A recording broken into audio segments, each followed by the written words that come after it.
Say, man, Dipset has been around since about 97, 98. And, you know, as a group, they done had their ups and downs, as all hip-hop groups potentially do. You dig what I'm saying? All hip-hop groups have not historically stuck together. Somebody in the group want to be the biggest star out of everybody, which ends up ultimately straining the group, and then they ultimately break up. But then, you know, sometimes they come back together, they kick it, they hang out, and they still cool, aside from having their own separate careers. Now, Jim Jones and Cameron has fell out several times. I know they were not on the best of terms as a group collectively, Dipset. And so leading up to the verses a couple of years ago, they mended you know, whatever kind of disagreements they had to come together and do the verses against the Lox. We all remember that historic performance from Dipset and the Lox, which the Lox, I had the Lox taking it. I mean, not even the whole Lox as a group. Jadakiss basically ran through them, in my own personal opinion. But that's not the topic of conversation here nor there. Cameron and Jim Jones continuously have these disagreements and falling outs. Right now, they are not on the best of terms. I don't think they even communicating and talking.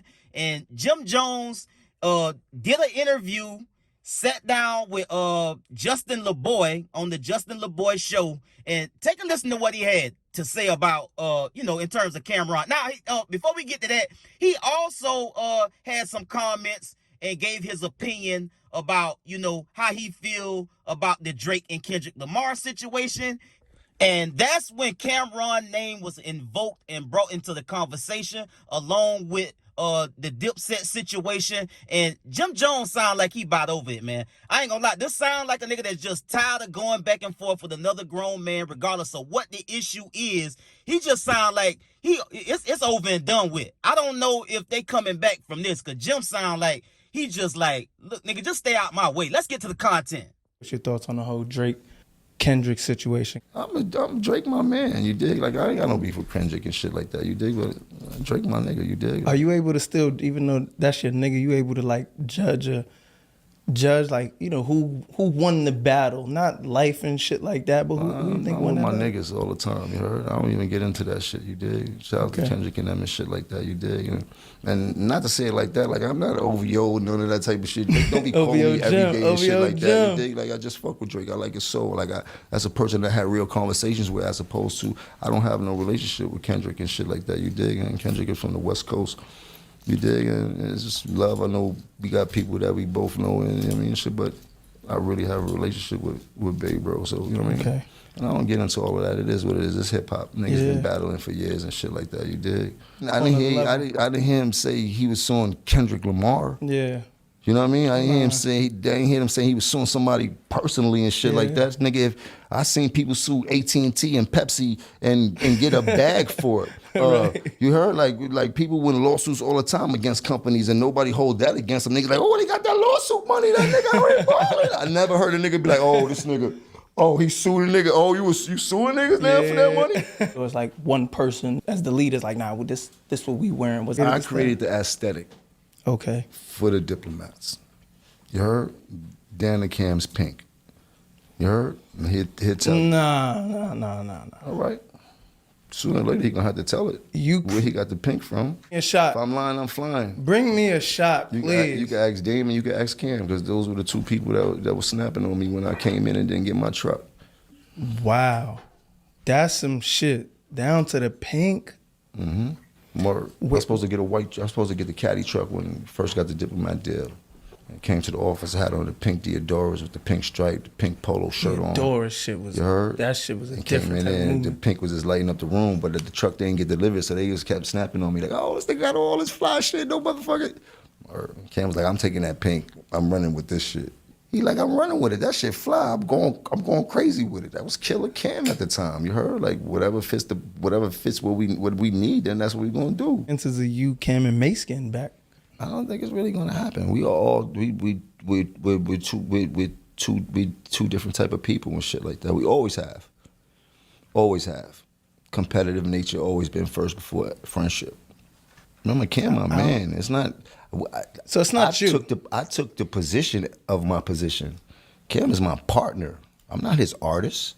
I was the CEO of Diplomats. I made Diplomats with him. I was with him for every bit of his journey. I held him down. I took that position of holding him down. I'm not his soldier. You heard? I'm his partner.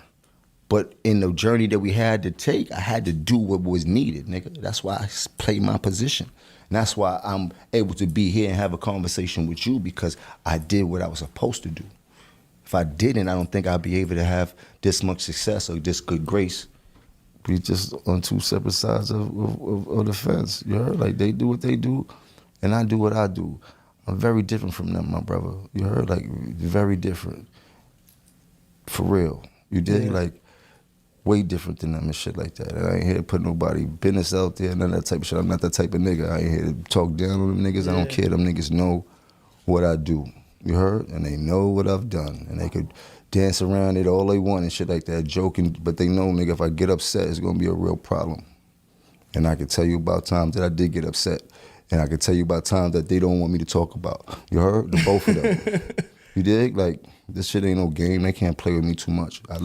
I give them the floor to do that, because that serves me no purpose. I got too much shit to worry about, too much shit to do. I'm trying to get to a real bag, a real different type of bag, and I'm trying to help out more than I took. You heard? See, that's where I'm at right now in life. I'm trying to give more than I took, because I got to take a lot in life. You heard? And where I'm going, me giving is going to help me get. I watched Mace shit on Cam and everybody around him. Wow. A bitch, like, all the time. You heard? Like, I was there the whole time, but I was Cam's man. You heard? Cam and Mace were so-called best friends, grew up together. Cam was like, I thought we could pull it together. Next thing I know, I see Jim performing with. He ain't think nothing. He could pull nothing together. He couldn't do nothing with me. He couldn't tell me nothing. Like, let's not get this shit twisted. Nobody could tell me nothing.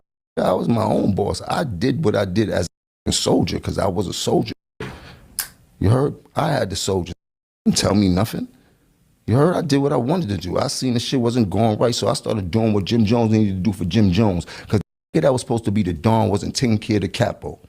Just the sequence of the way things was going. And then it came to a point where I had to worry about who Jim Jones was moving forward. Then I was worried about anybody else, because nobody else was worried about me.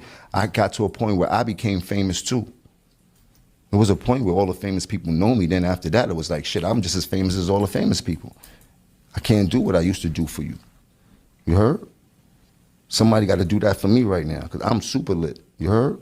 But I put my life on the line for all of the shit, and you know, and everybody knew that. But wasn't doing the same thing in return. When you start to feel like somebody, when you start to feel like somebody want to see you do good, but not as good as them, you're like, oh yeah, I know what this move is about. Now, in terms of Jim Jones' opinion about where he land on the Drake and Kendrick Lamar situation, I think it was pretty clear. You dig what I'm saying? And I can understand that, and I can accept that from his point of view, because like he said, I got a relationship with Drake. That's why I'm rocking with Drake. I'm always gonna rock with my folks, no matter what. I ain't got nothing against Kendrick Lamar, but you know, it is what it is. I don't have a relationship with him. I ain't got nothing against him. Shout out to him, what he got going on, but Drake is my guy. That's my guy. That's who I got a personal relationship with. You dig what I'm saying? I ain't OVO or nothing. I ain't heavyweight with the OVO situation, but just Drake as an individual, you know, hey, we got a personal relationship. That's what it is. If I got a personal relationship with this person and I don't have one with that person, I'm gonna rock out with the person I got the relationship with. Point blank, period. Now, as pertains to Dipset and specifically Cameron, Jim Jones just sound like it's over with, bro. You heard him expose a lot there, and I suggest that y'all go over to the Justin LeBoy show, effectively. It's called effectively the Justin LeBoy show. So y'all go over there and shout out to him for the content, and y'all can go over there and hear the whole thing in full, because he did talk about a lot. He got a lot off his chest. I tell you what, Jim Jones walked out of that interview a hell of a lot lighter than he came into it. You dig what I'm saying? Because he just got a lot off his chest. And like he said, hey, I'm getting to the bag. I'm doing what I'm doing. I'm trying to better myself, and that's my objective. What Cam and Mace got going on, that's what they got going on. You heard him talk about how Mace used to drag Dipset and Cameron, back in the day, and now all of a sudden, that's his best friend. So, hey, it is what it is. Jim, like, hey, I look at that and it just looked like a clown show to me. I remember when this cat used to go hard at us and talk about Cam like a dog, and now they best of friends and they getting money. So everybody getting money. And Jim also added that, look, I'm doing what I'm doing, they doing what they doing, but nigga, don't play with me. Y'all, it's cool. Y'all can have, kicks and giggles or do whatever y'all doing on y'all little show, but don't piss me off, because y'all already know how I give it up. Y'all already know how I get down, so don't cross that line, and I hope they don't. Just, hey, Cam and Mace over here, they got a $30 million deal with they doing their show. They successful. Their musical careers were successful.